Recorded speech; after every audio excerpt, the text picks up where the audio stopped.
So now in the sporty driving mode, so there's not much complicated to drive this. There's the DTC, control and traction control, and of course the different drive modes on the gearbox.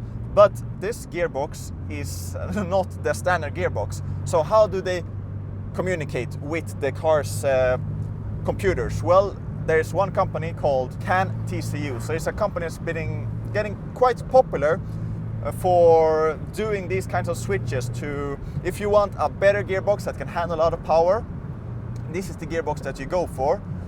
We're not on a circuit, we're not on a racetrack or anything, so we'll not push it that hard because that's where it's designed to drive. But let's give it a little bit more. There's so much torque in this car. You never really have to wring it out that much. And then the brakes, they give you so much confidence. They bite extremely hard, and then the R-compound tire makes everything. Of course, I've not driven it completely on the ragged edge, but it's very, very confidence inspiring. Everything feels so mechanical, so characterful. It's so good. It changes gears so easily and so smoothly. Now we're in manual. So downshift. Brakes. Turn in here smoothly, feeling the load build up in the front. So extremely smooth. The long wheelbase definitely helps with the stability of the car. The camber really helps with the turning. Have a lot of feedback. And then the power out of the corners. I mean, I can be in third gear, fourth gear, just potting around using the torque of the engine and having the time of my life without having to just wring the car out. And that's what I absolutely love about turbocharged cars. If you have a naturally aspirated car, you have to absolutely wring the heck out of it, but you don't have to do it here. Under load, this car is just switches so incredibly hard, but the turbo buildup doesn't come that surprising. It's very well, a well chosen size of turbo for this car. And then you have some cracks from the rear. It's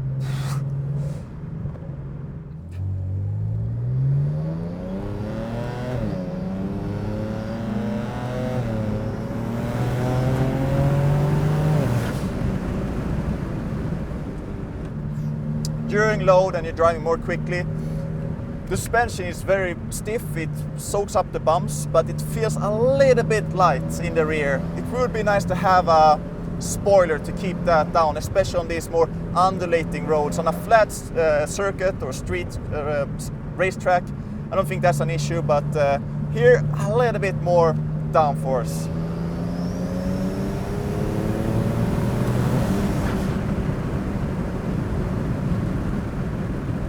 I'm not even, I mean, I have 2,000 RPMs left. 2,000! Wow.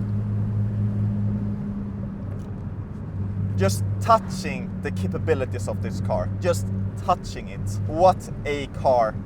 You understand the capabilities of the BMW. Just changing some things, or in this case, a lot of things, and you're having an absolute street monster in your hands.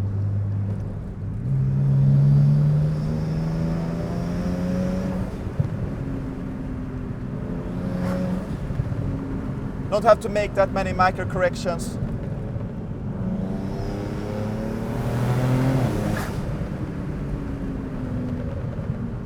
Turning it in. And some cracks from the rear.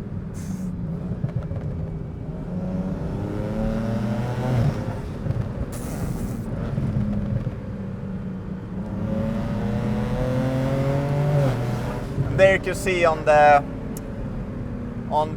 gauge cluster that the traction control was actually kicking in quite a lot, so I do not have enough temperature in the tires really. But of course you can play around with the traction control, and of course it is not my car, but do I want a new car?